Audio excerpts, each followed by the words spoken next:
Assalamualaikum warahmatullahi wabarakatuh. Salam nuzul Quran kepada semua yang saya sayangi dalam grup SKO. Bertemu lagi kita dalam Tazkirah Ramadan SKO pada kali ini. Saya Koshria ingin berkongsi sedikit peristiwa nuzul Quran yang kita sedang lalui hari ini. Nuzul Quran dijadikan sebagai satu tarikh istimewa kepada umat Islam kerana ia merupakan sejarah penurunan ayat pertama Al-Quran. Tahu tak apa makna nuzul?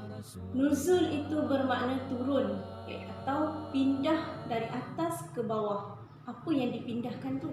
Itu ayat Al-Quran. Peristiwa yang berlaku pada 17 Ramadan, ketika itu Rasulullah berusia 41 tahun. Di mana Rasulullah sedang berkhalwat di sebuah gua yang dinamakan Gua Hira. Khalwat berbeza maksud dengan zaman sekarang ni. Khalwat pada zaman Rasulullah pada ketika itu iaitu Rasulullah sedang beribadah secara sendirian. Surah Al-Alaq sebagai ayat pertama diturunkan kepada Nabi Muhammad SAW melalui malaikat Jibril. Bermula dari situlah ayat Al-Quran diturunkan secara beransur-ansur selama lebih 2 dekad untuk dijadikan sebagai panduan kepada umat Islam seluruh dunia. Al-Quran juga merupakan mukjizat yang terbesar, yang teragung Nabi Muhammad SAW. Anda tahu tak berapa jumlah ayat yang ada dalam Al-Quran? Berapa pula dia punya surah dan berapa pula juzuk dalam Al-Quran tu? Okey, dalam Al-Quran terkandung sebanyak 6,236 ayat. Ada 114 surah dan ada 30 juzuk. Itulah tadi seberingkas tentang kisah peristiwa nuzul Quran untuk semua yang ada dalam grup SKO Ramadan kali ini.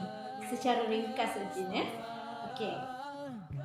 Saya nak masuk sikit hikmah dan tujuan Al-Quran itu diturunkan. Untuk apa kepada umat manusia? Al-Quran sebagai panduan harian yang membimbing kita dalam menghadapi masalah dan cabaran hidup kita. Daripada setiap ayat kita boleh dapat penerangan daripada kisah sesuatu perkara yang berlaku. Okay. Kemudian yang kedua, petunjuk menuju jalan Allah, iaitu sebagai garis panduan dalam kehidupan dan jalan kita mengenal Allah. Dan dalam Al-Quran tu macam-macam terkandung, baik daripada segi penawar sakit, menyelesaikan masalah, tentang akidah, tentang hukum hakam berkenaan dengan zakat, puasa dan sebagainya. Quran juga dapat membentuk peribadi kita sebagai seorang Muslim.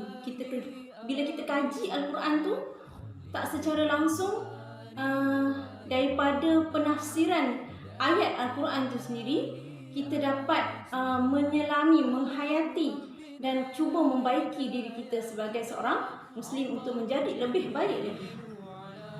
Jadi hikmah dan tujuan Al-Quran yang diturunkan, ia menjadi salah satu cara kita mengetahui bagaimana menjadi hamba yang dicintai oleh Allah Subhanahu Wa Taala. Jadi berikutan dengan pandemik COVID-19 yang kita alami sekarang ni, yang kita lalui sekarang ni, keadaan kita sepertinya terombang-ambing, sekejap jadi macam ni, sekejap jadi macam tu. Jadi kesempatan daripada apa yang berlaku ni sepanjang tempoh PKP, jadi ramai yang mengambil kesempatan untuk membaca Al-Quran dan bertadabbur, sama ada seorang diri, bersama ahli keluarga ataupun bersama kawan-kawan secara online. Apatah lagi di dalam bulan Ramadan yang penuh berkat ini, yang sinonim dengan penurunan Al-Quran. Jadi kita ambil iktibar sama-sama dengan apa yang berlaku, peristiwa yang berlaku, kisah penurunan Al-Quran ni kita ambil sebagai satu pembelajaran. Maknanya sentiasa belajar, sentiasa mendalami, menghayati, membaca Al-Quran. Jangan walaupun satu muka surat sehari pun jadilah. Jangan tak baca langsung. Al-Quran tu yang akan membantu kita, yang menjadi peguam gila kita bila kita sudah mati nanti, berada di dalam kubur. Handphone ke yang nak yang nak tolong kita dalam kubur. Hari-hari kita boleh pegang handphone, hari-hari kita setiap masa kita boleh tengok WhatsApp, tengok Facebook.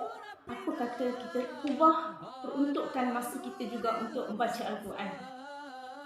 Peruntukkan juga masa kita untuk membaca tafsir-tafsir Al-Quran. Sebab asbab nuzul daripada Al-Quran. Kalau tak, kita tak akan tahu. Daripada kita tak tahu langsung untuk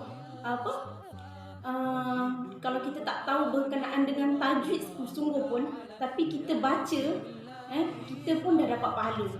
Lagi bagus kita belajar tajwid untuk dapat lebih lagi pahala. Bila kita bertajwid, kita tahu macam mana nak baca, pahala kita pun bertambah.